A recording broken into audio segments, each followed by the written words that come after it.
Juste avant Tous au cinéma, voici le top 3 des films sortis la semaine dernière qui sont les plus appréciés par les spectateurs sur Allociné. La comédie policière de Franck Dubosc, Un ours dans le Jura, prend la 3e place avec 3,8 étoiles sur 5. En 2e position, L'étrange oiseau Bird, signé Andrea Arnold, obtient 3,9 étoiles. Enfin, la romance entre Florence Pugh et Andrew Garfield dans L'amour au présent prend la tête du classement avec un score de 4 sur 5. Passons à présent aux nouveautés de ce mercredi.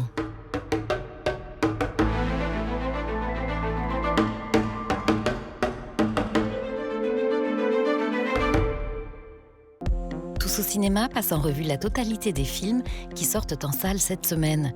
Une semaine où première rencontre, dernier rendez-vous, liens de sang, de parenté et retrouvailles trouvent toute leur place sur grand écran. Couple, association, amitié et complicité, la relation à l'autre se décline sur tous les tons. Commençons par La chambre d'à côté de Pedro Almodóvar. Lion d'or au dernier festival de Venise, ce mélodrame réunit 2 amies de longue date, dont l'une, malade, apprend à l'autre que ses jours sont comptés. Ingrid, do you think I need to say goodbye to my closest friends? I think you should do whatever you want to do. Un film qui aborde la douloureuse question de la fin de vie, de l'accompagnement dans la mort et du suicide assisté avec toute la délicatesse que ce sujet mérite. Have you decided where we're going? That's why I called. It's near Woodstock. It's about 2 hours from the city. It looks fantastic. It's a bit expensive, but hey, the occasion calls for it. Lorsque j'ai commencé à lire le roman, Quel est donc ton tourment de Sigrid Nunes, je n'ai pas pensé que c'était un roman que j'adapterais. Mais il y a une situation, au milieu du livre, où l'héroïne va voir une amie très malade. Elle se retrouve au café et son amie lui propose de l'accompagner chez elle, dans la chambre d'à côté, pour veiller sur les derniers jours de sa vie. The snow was falling, falling faintly through the universe, and faintly falling on all the living and the dead.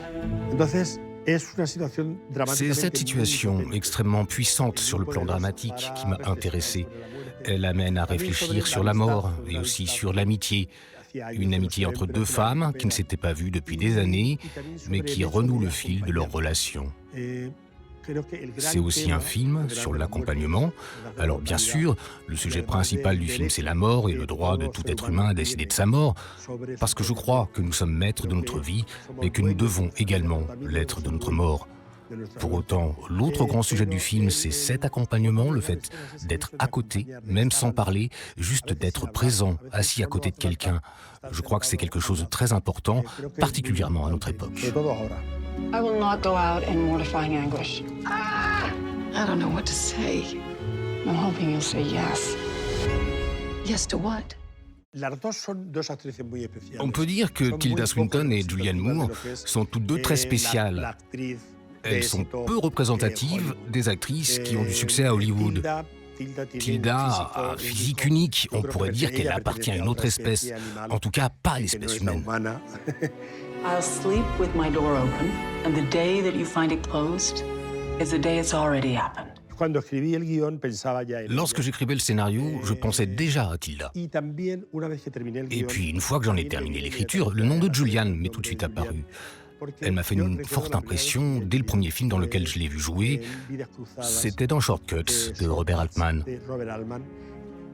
Depuis, j'ai suivi toute sa carrière et c'est vraiment une actrice que j'admire beaucoup. Elle aussi est unique et tout à fait atypique. Do you hear them? It's daytime. And you're alive.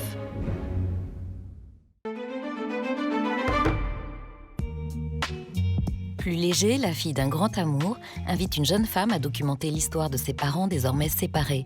Un état des lieux sentimental, doublé d'un film de famille recomposé. Au moment, je t'enregistre là, d'accord? Bah non, je sais pas si je suis d'accord. Ça sortira pas de l'école. C'est l'histoire d'une fille étudiante en cinéma qui doit faire un documentaire sur le thème « Filmez vos parents ». Qu'est-ce que tu veux savoir? La première fois que tu l'as vu. La première image. Je me suis retrouvée à mettre en scène quelque chose que moi-même j'avais fait, où j'étais exactement comme vous, on était une équipe, on était 2, 3, enfin il y avait un perchman simplement à l'époque. et à faire des entretiens avec mon père et ma mère. Et ce point de départ, cette immense boucle, tout d'un coup, je me retrouvais à la filmer et à la faire rejouer avec, attention, les mots. J'ai gardé les mots exacts du documentaire. On s'est regardé, et là, toc, il s'est passé quelque chose. Un des enjeux du film, c'est de questionner l'amour en permanence et d'essayer de montrer comment ces deux êtres essayent de bricoler quelque chose. Parce que malgré tout, ils ne sont pas dans le mensonge. C'est plus compliqué. On fait un beau feu, tu te souviens? Pour être fou ou amoureux. T'as l'air d'aller bien, en tout cas. Mais Yves, c'est pas moi qui allais mal. Ils sont sincèrement, profondément dans une déflagration amoureuse qu'ils ont vécue et qu'ils revivent. Et en même temps, une sorte d'impossibilité. Ils n'arrêtent pas de se cogner l'un contre l'autre. Donc ils bricolent quelque chose. Et tu veux qu'on se remarie?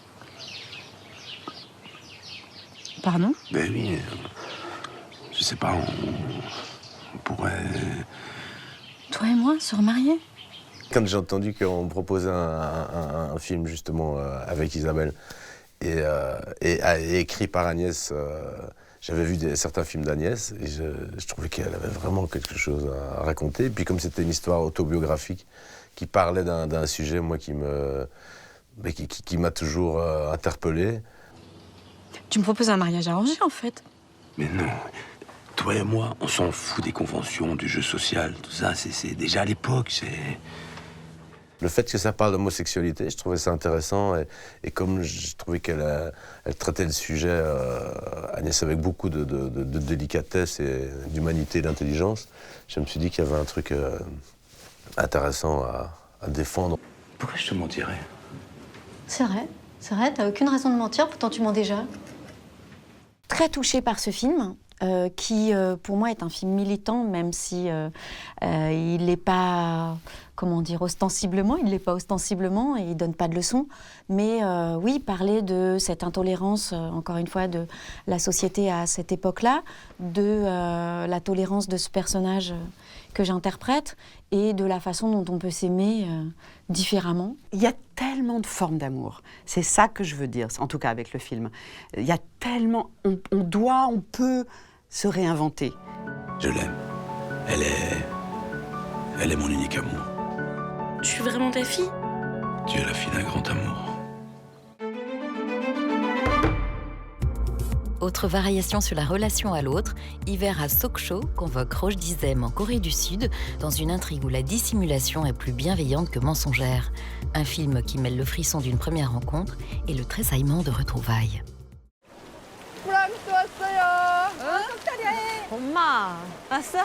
C'est l'histoire d'une jeune franco-coréenne qui va s'interroger sur son passé français. 아직도 펜션에서 일하니? 너 옛날에 우리 집 거실에서 밤새도록 공부하고 그랬는데 겨우 지금은 펜션에서 청소를 하고 있고. Je tombe sur le roman d'Elisa Chua du Sapin, Hiver à Sokcho, et je découvre dans ses interrogations, dans les questions qu'elle se pose, dans ce qu'elle vit au quotidien, énormément de choses que moi j'ai vécues aussi. Et donc du coup, il y a une connexion qui est évidemment immédiate avec ce personnage-là. 이 알란들롱 도무지 이해를 못하겠다. 내 자막이 없어서. Bonjour. Vous allez rester combien de temps? Je ne sais pas, j'ai encore rien décidé. Pour moi, ce qui était le plus important, c'était que le personnage de Bella résolve des choses en elle, par elle-même. Et je voulais pas que son sauveur soit le personnage de Kéran qui arrive de l'Occident, qui est un homme d'une 50aine d'années et qui va lui apprendre la vie. J'adore vos dessins. J'adore leur mélancolie. Et votre prochaine histoire se passera à Sokcho alors? C'est une rencontre entre deux personnages abîmés, mais qui ont beaucoup de choses à se dire et qui se disent beaucoup de choses sans jamais les formuler. Vous pouvez me montrer? Vous montrez quoi? Votre Sokcho.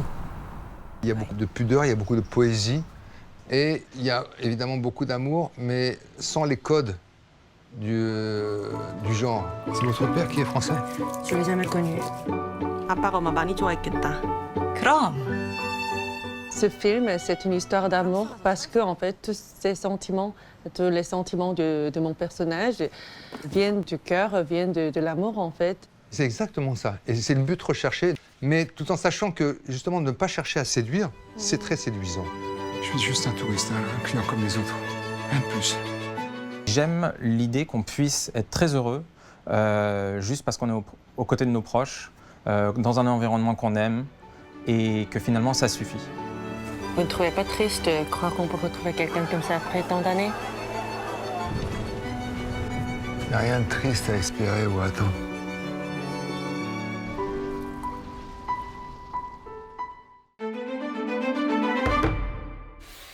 Beaucoup moins sentimentales, les retrouvailles qui survoltent Criminal Squad Pantera relèvent de l'association de malfaiteurs que pourtant tout oppose. Un film de casse où conflit d'intérêts et partage des richesses ne sont pas accessoires. You feeling it? Yeah, I'm feeling it. Sur ton terrain, on reste comme des GI. You gotta be fucking loaded. BFM a raison, on est des racailles, on est des racailles. Isn't it enough? It'll never be enough. Le diable est dans les tonnes et dans les détails. You stole something that belongs to us.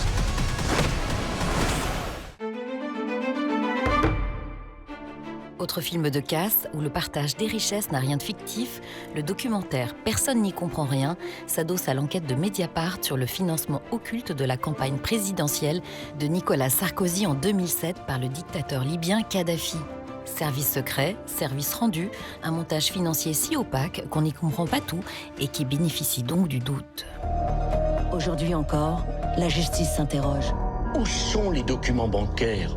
Où sont les virements? Il n'y a pas un document, pas une photo, pas un compte, pas une preuve. Il n'y a que la haine, la boue, la médiocrité, la malveillance et la calomnie. Au rayon couple bien plus romantique, le nouveau film de Jia Zhangke, Les Feux Sauvages, accompagne une femme à la recherche d'un ancien amour dans différentes provinces chinoises. Un voyage dans le temps et l'espace au charme tenace.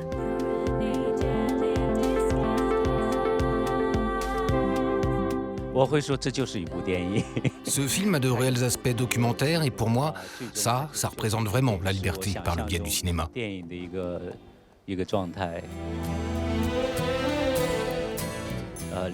Il y a deux points de départ à ce projet. Le premier, c'était en 2001. J'avais pris l'habitude de partir dans des lieux que j'appréciais avec l'actrice Zhao Tao. Et on filmait tout, sans but particulier, ce qui fait qu'on avait collecté un grand nombre d'images qui étaient pour la plupart documentaires.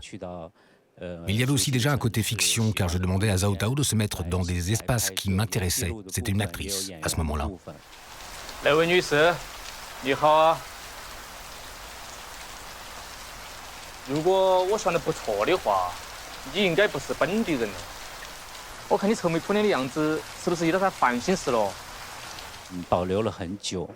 Cette habitude de tournage, on l'a continuée régulièrement tous les 6 mois jusqu'à la pandémie de Covid. Puis pendant les différents confinements, je me suis dit, là, c'est le moment de regarder toutes ces images que j'avais tournées depuis 20 ans qui nous retracent un moment de l'histoire de notre pays. La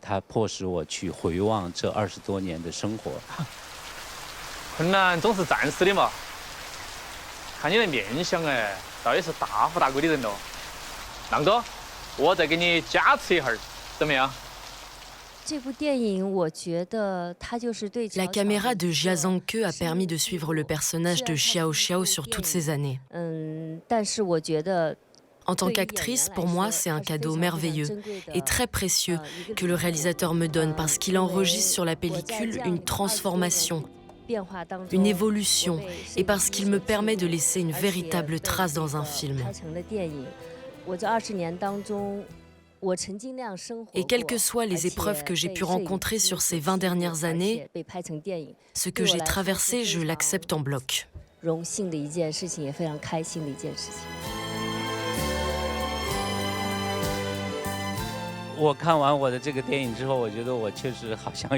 En voyant mon film, il y a une tristesse qui s'exprime.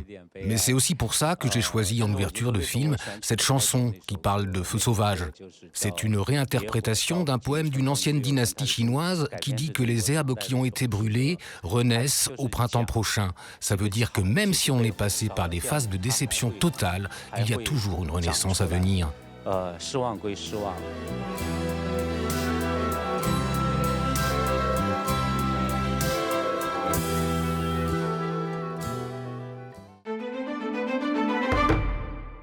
14 ans après sa sortie en salle aux États-Unis, Bernie de Richard Linklater est enfin distribué en France. Ironique et foutraque, servie par Shirley MacLaine, Jack Black et Matthew McConaughey, cette comédie policière prend pour intrigue le meurtre crapuleux d'une riche héritière par son jeune amant. Un polar comique et funky qui nous rappelle que si le crime ne paye pas, il peut cependant être matière à rire. There are people in town, honey, that would have shot her for $5. Everybody's describing Bernie Tiga as an angel. The nicest fella I've ever met. He didn't do it. He's an angel, all right. An angel of death. That dog don't hunt. C'était Tous au cinéma, l'émission qui vous a fait voir ce que vous allez voir.